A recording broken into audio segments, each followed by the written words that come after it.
Dear students, இன்னைக்கு நம்ம பார்க்க வேண்டிய சப்ஜெக்ட் லிசன் மெட்டபாலிசம். மெட்டபாலிசம்னா என்ன? தேர்ட் டாபிக் வளர்சிதை மாற்றம்.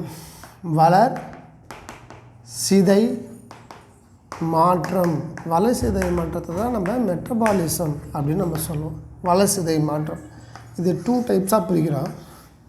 ஃபஸ்ட்டு ஒன், இது வந்து ஒரு 2 மார்க்கில் அடிக்கடி கேட்பாங்க உங்களுக்கு. அனபாலிசம்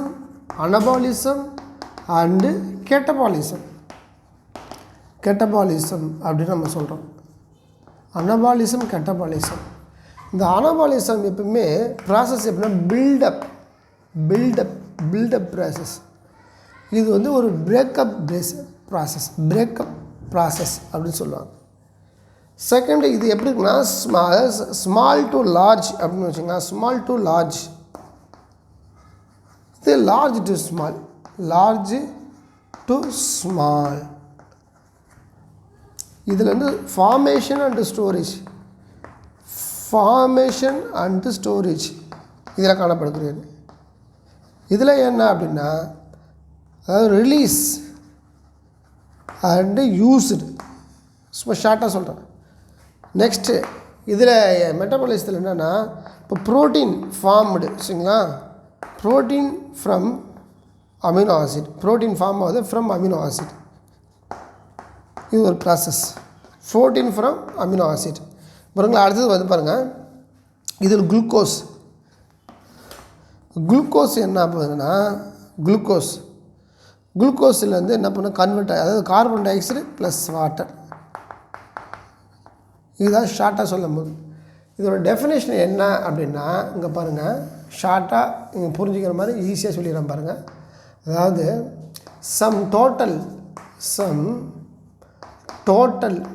சம்முனாலும் மொத்தம்தான், டோட்டல்லாம் ஒரே மீனிங் தான். சம் டோட்டல் ஆஃப் பாருங்கள் chemical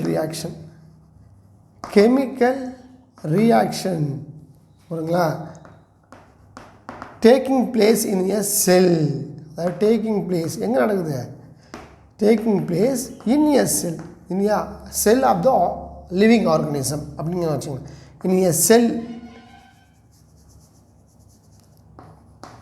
taking place of in a living organism.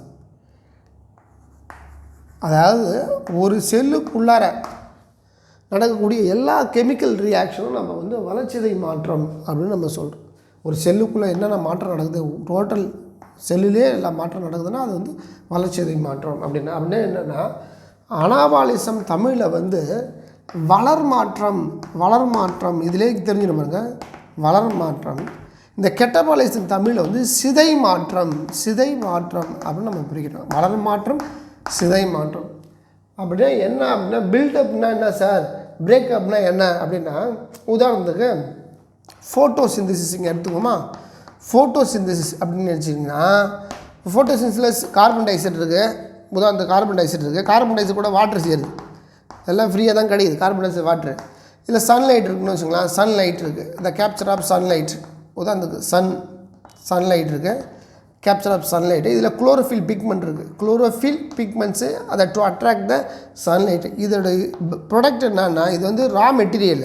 இதோட பை ப்ராடக்ட் என்னவாக இருக்கும் அப்படின்னா இங்கே பாருங்கள், C6H12O6 ப்ளஸ் H2O. அதன் பிறகு கொஞ்சம் அதுக்கு பிறகு தான் ஆக்சிஜன் ரிலீஸ் ஆகுது. இங்கே புரியுங்களா, O2. இது வந்து நம்மளுக்கு என்ன தெரிஞ்சுன்னா இது வந்து ஃபோட்டோசிந்தசிஸ். இப்போ இதில் என்ன அனபாலிசம் அப்படின்றது வந்து இது குளோரோபிளாஸ்ட். இது நடக்கக்கூடிய பார்ட் எங்கே நடக்கும்? குளோரோபிளாஸ்டில் நடக்கக்கூடியது. குளோரோஃபில் எங்கே நடக்குது? குளோரோபிளாஸ்ட். இங்கே பாருங்களா, குளோரோபிளாஸ்டில் பசுங்கணிகத்தில் குளோரோபிளாஸ்டில் நடக்கக்கூடிய ஒரு செயல் அப்படின்னு நினச்சிக்கிறோம். அப்போ வந்து ஸ்டார்ச், இது குளுக்கோஸ் என்ன, இது வந்து ஒரு சிம்பிளான கார்பன் டை ஆக்சைடு வாட்டர்ன்றது என்னது ஒரு ஸ்மால் மாலிகுல் தான், ரா மெட்டீரியலு. அது என்ன உருவாக்குது? ஒரு லார்ஜான ஒரு காம்ப்ளெக்ஸ் சப்ஸ்டன்ஸ், ஒரு சிக்கலான அமைப்புடையது. சிம்பிளானது என்ன பண்ணுதுன்னா காம்ப்ளெக்ஸாக மாறுது பாருங்கள். சிம்பிளான ஒரு ப்ராசஸ்ஸு அது என்னவாக மாறுது? காம்ப்ளெக்ஸாக மாறுது, ஸ்மால் டு லார்ஜாக மாறுது. இப்போ இந்த ஆக்சிஜன் கிடைக்கும்போது இல்லையா, இதை என்ன பண்ணுறோன்னா இந்த லார்ஜ் மாலிகுல் அப்படியே கீழே எழுதுகிறோம் பாருங்கள். இந்த லார்ஜ் டு ஸ்மால் சொன்னல, இப்போ இந்த இடத்துல போகிறாங்க. இந்த C6H12O6 இருக்கு இல்லையா, இந்த கார்போஹைட்ரேட் எடுத்துக்கிட்டு அது என்ன வெளியிடுது, கார்பன் டை ஆக்சைடு எடுத்துக்கிட்டு அது ப்ளஸ் ஆக்சிஜன் இங்கே இருக்கு பாருங்கள், இந்த கார்பன் டை ஆக்சைடு இந்த ஆக்சிஜன் எடுத்துக்கிட்டு ரிலீஸ் பண்ணுறது carbon di oxide plus water. இதில் வந்து 2900 கிலோ ஜூல் எனர்ஜி கிடைக்கும், ஏடிபி எனர்ஜி. இதை நம்ம யூட்டிலைஸ் பண்ணிக்கிறோம். சும்மா இதுக்கு பேர் ஃபோட்டோசிந்தசிஸ்னா இதுக்கு பேர் ரெஸ்பிரேஷன் அப்படின்னு சொல்லுவாங்க. ரெஸ்பிரேஷன் இது நடைபெறக்கூடிய பகுதி அது டேக்கிங் பிளேஸ் இன் மைட்டோகாண்ட்ரியா. எங்கே நடக்கும்? மைட்டோகாண்ட்ரியால் தான் இது நடக்கிறது. மைட்டோகாண்ட்ரியால் நடக்குது. இதில் வெளியில் லீஃபில் நடக்குது, இது லீஃபில் வெளிப்புறத்தில் நடக்குது. இது வந்து செல்லுக்குள்ளார இந்த லீஃபை கட் பண்ணி பார்த்தா அதுக்குள்ளே செல் இருக்குது. செல்லுக்குள்ளே இருக்கக்கூடிய மைட்டோகாண்ட்ரியா அப்படின்ற ஒரு மைட்டோகாண்ட்ரியாவில் நடைபெறக்கூடியது அப்படின்னு செல்லுக்குள்ளே சிதை மாற்றம். உங்களுக்கு இன்னும் ஈஸியாக புரியுதுன்னா இங்கே பாருங்கள், இப்போ நீங்கள் சாப்பிட்றீங்க, எளிமையாக பொறி வைக்கணும்னா இப்போ நம்ம சாப்பிடும்போது அப்படி மூச்சை இழுத்திட்டு சாப்பிட முடியுமா? சாப்பிட்னா நம்ம அடைச்சிக்கும். ஏன்னா நம்ம மூச்சுக்குள் உணவுக்குள் பிரியிற ஒரு இடம் இருக்குது, புரியுங்களா? அப்போ நம்ம சாப்பிடும்போது என்ன பண்ணால் மூச்சை நிறுத்திக்கிட்டு அப்புறம் சாப்பிட உள்ளே இருக்கும். அப்போ மூச்சு நிறுத்திட்டு சாப்பிட உள்ளே இருக்கும்போது தான் நான் பிறகு மூக்கை நீங்கள் ஆக்சிஜன் இழுக்கிறீங்கன்னா அந்த ஃபுட் மாலிகுலை ஸ்ப்ளிட் ஆகும். இந்த glucose molecule 6 carbon compound split into the 2 மாலிகுலாக பைரிவிக் ஆசிட். 6 கார்பன் காம்பவுண்டு என்ன உடையனா 6 வந்து 3+3 உடையும், 3+3 உடையக்கூடியது. அதுதான் கிளைகாலைசிஸ்ன்னு சொல்லுவாங்க. குளுக்கோஸ் மாலிகுல் ஸ்ப்ளிட் இன்டு 2 மாலிகுலாக பைரிவிக் ஆசிட் அப்படின்னு சொல்லுவாங்க. இது நம்ம சும்மா புரிஞ்சுதாக சொல்லலாம். With help of oxygen. ஆக்சிஜன்லாம் ஸ்ப்ளிட் ஆகாது. இப்போ செல்லுக்குள்ளே டிரான்ஸ்பிரேஷன் நடக்கிறதுக்கு மைட்டோகாண்ட்ரியாவில் இந்தமாரி ப்ராசஸ் நடக்குது. மைட்டோகாண்ட்ரியாலும் நம்ம மாதிரி தான் செல்லுக்குள்ளே நடக்கிறது. நீங்கள் ஆக்சிஜன் எடுத்துறீங்க, மைட்டோகாண்ட்ரியா ஆக்சிஜன் தான் எடுத்துக்குது. நீங்கள் எடுக்கிற மூக்குக்குள்ளே எடுக்கிற oxygen both are plants and animals R same தான். அதேமாதிரி நீங்கள் ஆக்சிஜன் நீங்கள் கார்பன் டை ஆக்சைடு ரிலீஸ் பண்ணுறீங்க, மைட்டோகாண்ட்ரியாவில் என்ன பண்ணுது, கார்பன் டை ஆக்சைடு ரிலீஸ் ஆகுது. இப்போ இது மைட்டோகாண்ட்ரியாக்குன்னா அது எடுத்துக்கிறது என்னது, ஆக்சிஜன், வெளியிட வேண்டியது கார்பன் டை ஆக்சைடு. இதே ப்ராசஸ், இது ரெஸ்பிரேஷன் ப்ராசஸ். இதில் என்ன பண்ணால் இந்த பிளான்ட்டில் லீஃபில் என்ன பண்ணுது, கார்பன் டை ஆக்சைடு எடுத்துக்கிட்டு என்ன வெளியிடுது, ஆக்சிஜனை ரிலீஸ் பண்ணுது. அப்போ இதில் முக்கியமான மெட்டீரியல்னா கார்போஹைட்ரேட் வந்து சிம்பிள் மாலிகுல் லார்ஜ் மாலிகுலாக மாற்றுது, கார்போஹைட்ரேட்டை ப்ரொடியூஸ் பண்ணுது. அதை யூட்டிலைஸ் பண்ணிக்கிட்டு இது அப்படியே காப்பி அடிக்குது பாருங்கள். இது அப்படியே எடுத்துக்கிட்டு அது நம்மளுக்கு வந்து பிளான்ட் ரைஸாகவும் ஃபுட்டாகவும் நம்மளுக்கு ஃப்ரூட்ஸாகவும் கொடுக்குது. அதை நம்ம எடுத்து ஆக்சிஜன் யூட்டிலைஸ் பண்ணி நாம் வெளியிடுறது, அது செல்லுக்குள்ளே பொருள் வெளியிடுறது அதான். அப்போ இது அப்படியே எடுத்துக்கிட்டு திரும்ப நம்ம என்ன பண்ணுறோம், இங்கே இருக்கிற பொருளை வந்து நாம் ரிலீஸ் பண்ணுறோம் பாருங்கள். இந்த பொருளை இந்த அந்த சப் ப்ராடக்டை அதாவது அந்த ரா மெட்டீரியலை நாம் வெளியிடுறோம். அப்போ திரும்ப இது என்ன பண்ணுது, திரும்ப இதே நாம் எடுக்கும்போது நம்ம வந்து we are heterotrophic organism. Plants is a autotrophic organism. We are always depending the plant prepare its own food. தாவரமான தானே உணவை தயாரித்துக் கொள்வது. இப்போ ப்ரோட்டீன் எல்லாம் அமினோ ஆசிட்லாம் சேர்ந்தால் அதுக்கு பேர் ப்ரோட்டீன். அப்போ அமினோ ஆசிட்லாம் சேர்ந்து தான் ப்ரோட்டீன் உருவாகுது. குளுக்கோஸ் ஸ்ப்ளிட் இன்டு தான் கார்பன் டை ஆக்சைடு வாட்டர். அதுதான் வந்து ஒரு ப்ராசஸ். நமக்கு 2900 kg எனர்ஜி, இந்த கிலோ ஜூல் எனர்ஜி தான் இங்கே கிடைக்குது அப்படின்னு சொல்கிறாங்க. புரியுங்களா? இதுதான் வந்து நம்ம மெட்டபாலிக் அப்படின்றது ரொம்ப முக்கியமானது, நம்ம செல்லில் நடக்கக்கூடியது. இதோட கண்டினியூஷன் ஒன்று இருக்குது. ரெஸ்பான்ஸ் டு ஸ்டிமுலி அப்படின்னு ஒரு பார்த்து இருப்பாங்களா, அதையும் பார்த்துக்கோங்க. ஈஸியாக ரொம்ப ஈஸியாக இருக்கும் 11th சப்ஜெக்ட்டு. இங்கே பாருங்கள், ரெஸ்பான்ஸ் டு ஸ்டிமுலி அப்படின்னா என்ன. 4th ரெஸ்பான்ஸ் டு ஸ்டிமுலி அப்படின்னா தூண்டலும் துலங்கலும். தூண்டலுக்கு தகுந்த மாதிரி துலங்கல், ஸ்டிமுலஸ். Response to stimuli. ரெஸ்பான்ஸும் ஸ்டிமுலஸும், தூண்டல் துலங்கல். தூண்டலும் துலங்கலும் அப்படின்னு வச்சுங்களா. தூண்டலும் துலங்கலும் உங்களுக்கு ஈஸியாக புரியுறதுக்கு. துலங்கலும். தூண்டல்னால் ரெஸ்பான்ஸ், துலங்கல்னால் அது ஸ்டிமுலஸ் அப்படின்னு சொல்லுவாங்க. ஸ்டிமுலி இதில் ஸ்டிமுலஸ்ன்னு சொல்லலாம். ஸ்டிமுலஸ்னால் தூண்டல். ஒரு ஊசி எடுத்து குத்துனா வலிக்குது, அப்போ நீங்கள் தூண்டலை ஏற்படுத்தினா நான் துலங்கலை ரெஸ்பான்ஸ் பண்ணுறேன். நான் லெசன் நடத்துகிறேன்னா நீங்கள் காதில் வாங்குறீங்கல்ல, அது காதில் வாங்கும்போது நீங்கள் ரெஸ்பான்ஸ் பண்ணுறீங்க. நான் ஸ்டிமுலேட் பண்ணுறேன், உங்களை தூண்டி விட்றேன், இப்படி அப்படின்னு நான் தூண்டி விட்றேன். புரியுங்களா? அது ஸ்டிமுலேஸ் அண்ட் ரெஸ்பான்ஸ். இன்னும் ஜென்ரலாக சொல்லும்போது நம்ம மூளையில் வந்து ஹைப்போதலாமஸ்னு ஒரு பாட்டு இருக்கும். ஹைப்போதலாமஸ்ன்னு சொல்லுவாங்க. அந்த ஹைப்போதலாமஸ் பாட்டு என்ன பண்ணணும்னா 1 கிராம் தான் இருக்கும்.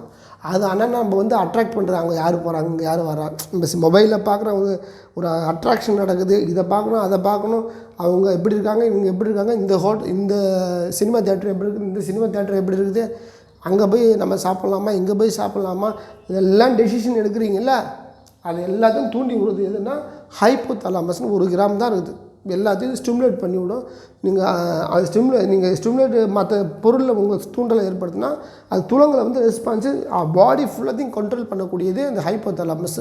நம்ம படிச்சிருக்கோம். அப்போ தூண்டல் வெளியில் ஏற்படுற தூண்டலெல்லாம் உங்கள் உடம்புல துளங்களை ஏற்படுத்துகிறது. பிரெயின் வந்து எல்லாத்தையும் கட்டுக்குள்ளே கொண்டு வருதுன்னு வச்சுங்களேன். அதான் இன்னொன்று ஒரு ஹோமியோஸ்டாட்டிசிஸ்ன்னு சொல்லுவாங்க. அப்படின்னா என்னென்னா வெளியில் எவ்வளோ டெம்பரேச்சர் என்ன வேணால் குளிராக இருக்கலாம், காற்றாக இருக்கலாம், ஆனால் நம்ம உடம்புல இருக்க டெம்பரேச்சர் எப்பயும் ஒழுங்காக மெயின்டைன் ஆகிட்டே இருக்கும் ஒரே மாதிரியே. அது வந்து நம்மளுடைய ஹோமியோஸ்டாட்டிசிஸ் அப்படின்னு சொல்லுவாங்க.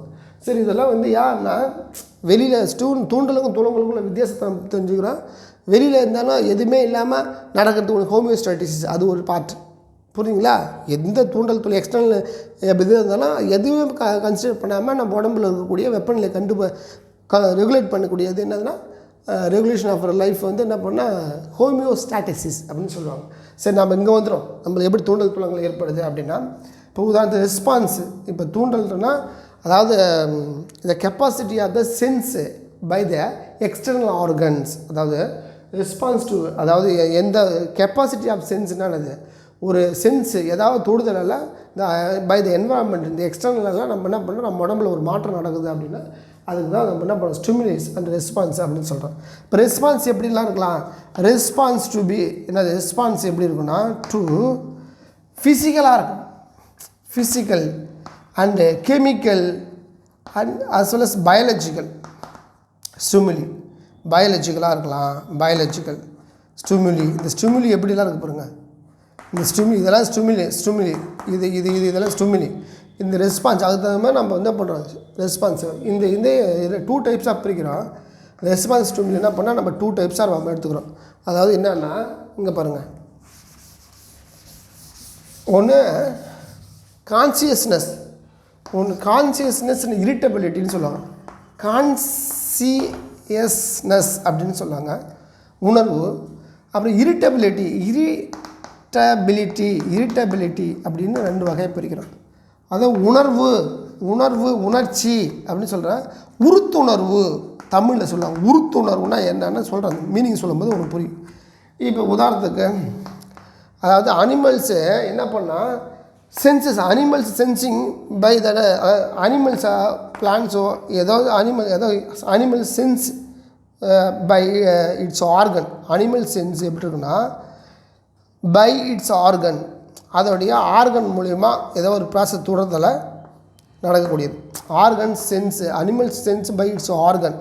அதாவது ஆர்கன்ஸை நம்ம தொடும்போது நம்ம உடம்புல ஒரு கான்சியஸ்னஸ் உணர்வு இருக்குது அப்படின்னு நம்ம சொல்கிறோம். பாருங்க, animal sense by its organ touching பண்ணும்போது. அதே வந்து இரிட்டபிலிட்டி என்னன்னா பிளான்ஸில் இருக்கக்கூடிய பிளான்ஸில் வந்து உதாரணத்துக்கு பிளான்ஸில் ரெஸ்பான்ஸ் நடத்து பாருங்களேன். அதாவது சன்ஃப்ளவர் பிளான்ஸ் இருக்குன்னா பெண்டு, சன்ஃப்ளவர் பிளான்ஸ் எடுத்துங்களா ஹீலியாந்தஸ்ன்னு சொல்லுவாங்க. சன்ஃப்ளவர் பிளான்ஸ் என்ன பண்ணுன்னா bends towards the sunflower plants, அதாவது பெண்ட்ஸ் எதை நோக்கி போகுது, பெண்ட்ஸ் அதாவது பெண்ட் ஆகும். எதை நோக்கி பெண்ட் டுவர்ட்ஸ் எந்த சன்லைட், பெண்ட் என்ன பண்ணோம் towards the sunlight.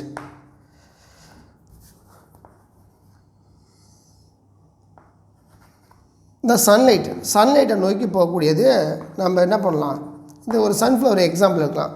Touch me not பிளான்ட்னு ஒரு பிளான்ட் இருக்குது பாருங்க. Touch me not plant, touch me not என்னை தொடாதே, மைமோசா புட்டிகா அப்படின்னு சொல்லுவாங்க. Touch me not plant. When you touch the touch me not plant all the leaflet are folded, அதனால் அது ஒரு சென்சேஷன் அப்படின்னு நம்ம சொல்லலாம். இன்செக்ட் பிளான்ட்ஸ் இருக்கு இல்லையா, இன்செக்ட் ஓரஸ் பிளான்ட்ஸ், பூச்சி உண்ணும் தாவரங்கள் நிறைய யூடியூப்ல நிறையா இருக்குது. நெப்பந்தஸ் இருக்குது, அதே மாதிரி டயோரியா, வீனஸ் ஃபெல்ட்ரைஃப் இருக்குது, சன்டியூ பிளான்ட்ஸ் இருக்கு இல்லையா. இது எல்லாமே என்ன பண்ண அதாவது அந்த இன்செக்ட் ஆன் டச் பூச்சி வந்து தொடும்போது என்ன பண்ணால் all the leaves are will be closed, அதெல்லாமே லீஃப் வந்து அப்படியே குறுகிடும். அது ஒரு சென்சேஷன் இருக்குது. இதில் வந்து இரிட்டபிலிட்டி உறுத்துணர்வு. இங்கே animal senses by organ, external organ, வெளிப்புற எக்ஸ்டர்னல் ஆர்கன் மூலிமா நடக்கக்கூடியது அப்படின்னு நம்ம சொல்கிறோம். இந்த ஸ்டிமுலஸ் அண்ட் ரெஸ்பான்ஸ் வந்து ஒரு உயிரோட இருக்கா இல்லையான்னு நம்ம தெரிஞ்சுக்கிறதுக்கு நம்ம பார்த்துக்குறோம். அதான் நெக்ஸ்ட்டு அடுத்த வீடியோவில் நம்ம பார்க்கலாம். Thank you so much.